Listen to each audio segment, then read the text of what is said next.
Donald Trump out of the courthouse and back on the road tonight. This is a big crowd. Appearing at SneakerCon in Philadelphia. We're going to remember the young people, and we're going to remember SneakerCon. You're sneakerheads, right? Less than 24 hours after a New York judge ordered Trump and his company to pay more than $350 million in damages for years of fraudulent business practices and lying about the value of his properties, the former president took today to promote a money-making deal, having struck a naming rights agreement for a limited edition sneaker line, the most expensive pair in the series, selling for $399. That's the real deal. That's the real deal. An almost surreal scene for a candidate still pursuing his party's nomination for president and vowing to appeal the judge's decision that bars Mr. Trump from running a business in New York for 3 years. If you want to know what Trump campaign staffers think about you, just watch Fox News, like this weekend, when they gushed over Donald Trump's new ploy for money. A limited edition series of gaudy gold $400 Trump sneakers. And like they always do on Fox, somebody said the quiet part out loud on what the big sneaker strategy is really all about. Even the sneaker thing. I was on social media last night. Very interesting. As you see black support eroding from Joe Biden, this is connecting with black America because they love sneakers. They're into sneakers. They love this is a big deal, certainly in the inner city. So when you have Trump roll out his sneaker line, they're like, wait a minute, this is cool. He's reaching them on a level that defies and is above politics. The culture always trumps politics. And Trump understands culture like no politician I've ever seen. Why didn't I think of this when I ran the RNC? Let's see. Black folks love sneakers, and we can paint them gold. This can't miss. Trust me, it's a big miss, and they're ugly as hell. Hello, welcome to episode number 83 of Just My Opinion. In this episode, I'm entitling Sneaker Culture. Through the former President Trump releasing a sneaker at SneakerCon in Philadelphia. Sneaker culture is a subculture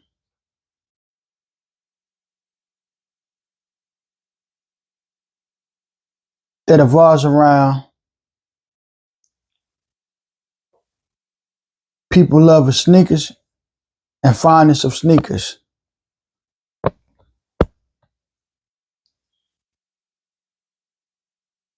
This is a mid-fashion. It's an essential fashion item that everybody can benefit from.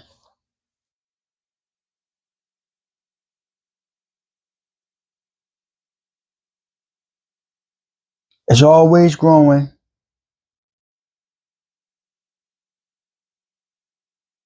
Always moving forward. Segment of people who collect, trade, and wear sneakers as a form of self-expression, style, and investment.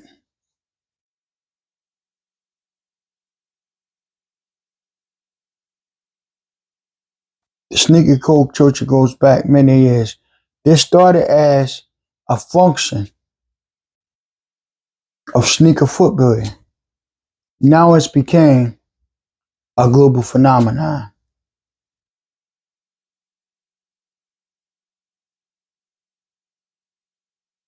Which encompass many brands of shoes, sneakers,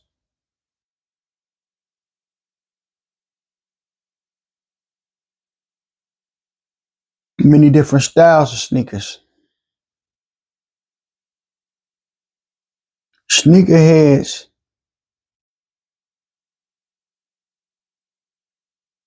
own and reappear like a piece of art.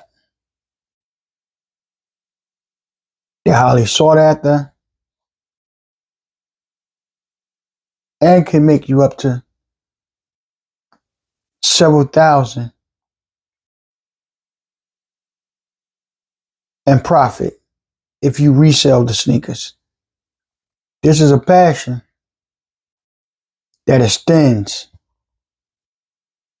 to buying, collecting, and understanding the culture.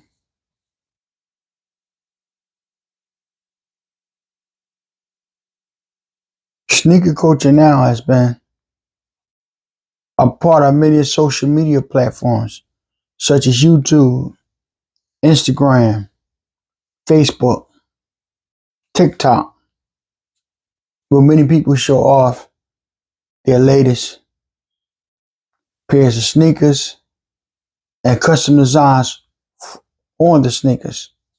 Collaborate with influencer of multi genres or dropping exclusively online. Sneakers drop exclusive online. As a black youth, the sneaker culture, to me, it was just like you want the newest and latest sneaker. You gotta have something fly on your feet, something clean on your feet.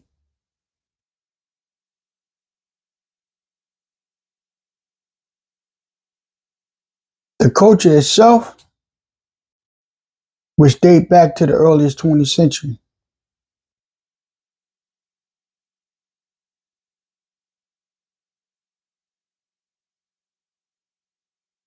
which Converse itself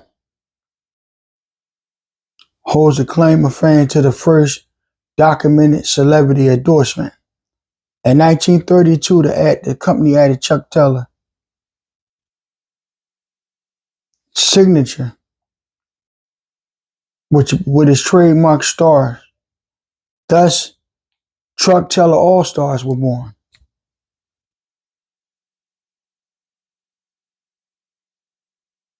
So that was the earliest endorsement.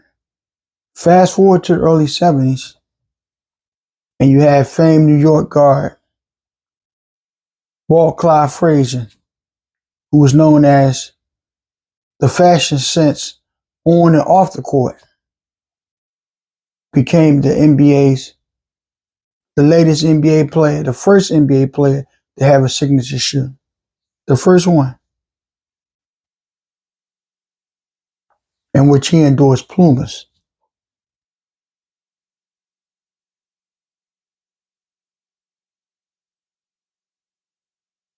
So to me, this is the biggest one. This was the game changer. Nike introduced the Air Jordan 1. They knew more.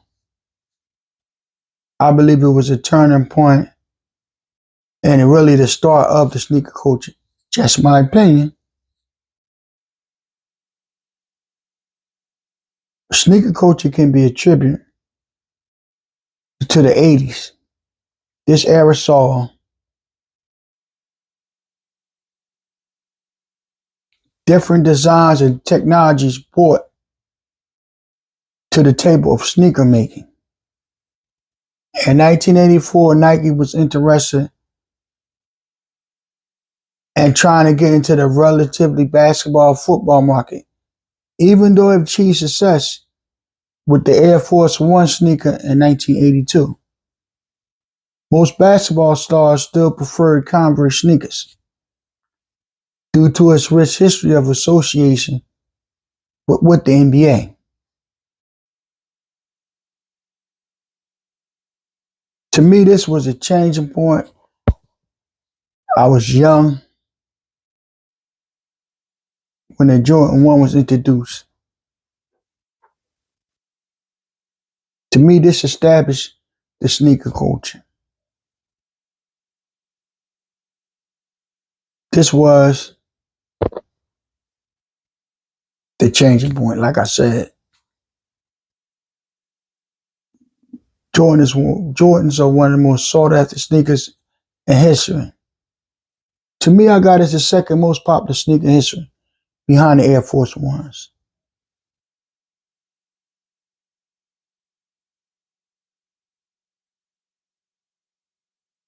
It established its own economy within the sneaker culture. In the 80s also, rap and hip hop started to get in and influence the sneaker culture.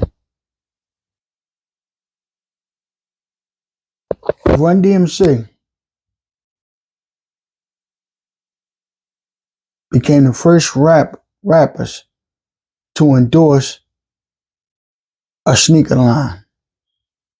My Adidas led to the custom relief of the superstar style in 1986. The collab worked wonders for Adidas, also bringing Adidas to the forefront at that time of the sneaker culture. Everybody had a pair of Adidas. Of course, today you have Adidas doing collabs with Kanye West for the Yeezys, Pusha T, Pharrell. You also have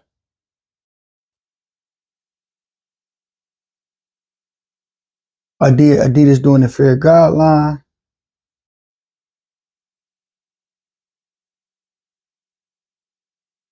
You also have Reebok do a deal with Sean Jay-Z, the S. Carter line, 50 Cent, the G-Unit line. So there's several rappers that have influenced the sneaker business. The history of the sneaker culture continues to grow. The sneakers industry will reach $120 billion by the year 2026.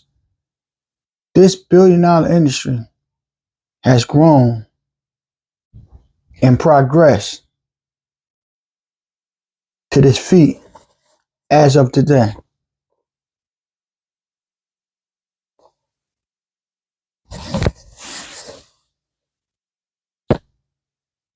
You have many online marketplaces such as StockX, Gold,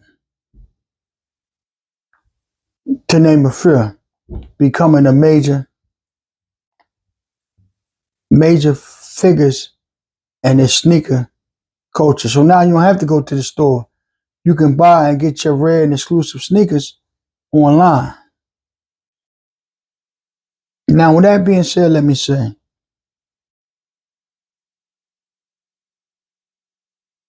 Donald Trump.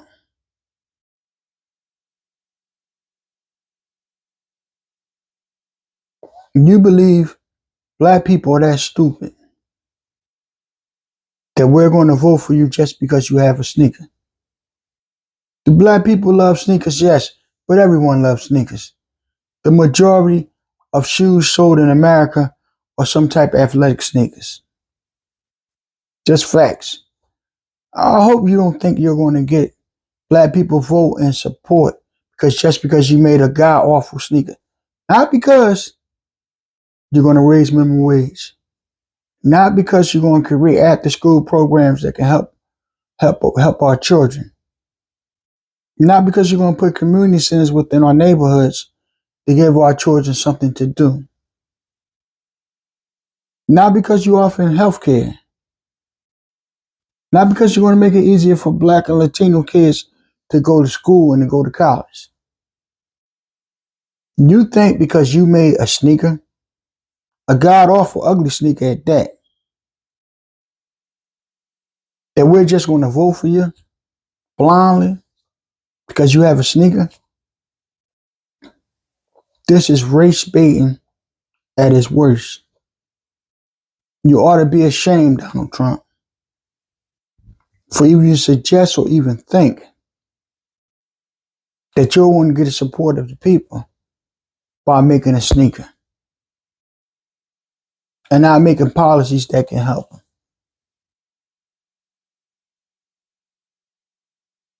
You ought to be ashamed. This is just mind-boggling. Then too, you're making your sneaker $400. A god awful ugly sneaker someone's going to pay $400 for when they can still get a pair of Air Force Ones and a pair of Retro Jordans. and still have money, still have a couple of dollars left over.